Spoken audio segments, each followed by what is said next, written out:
People are discussing nanotechnology, Internet of Things. We are still discussing National Anthem.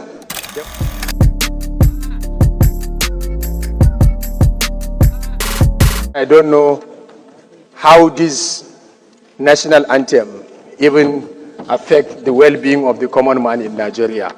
Let's be realistic. How this one will support the government to stop either hunger, banditry, or improve insecurity. To us, let's do what is beneficial to the common man, and this honorable chamber is the only, for now, standing on a formidable force, a point for the common man of Nigeria. So Nigerians are looking up to us. I concur with the minority leader. Let's look up something that will bring a development in the eyes of the international community to Nigeria. People are discussing nanotechnology, Internet of Things. We are still discussing National Anthem.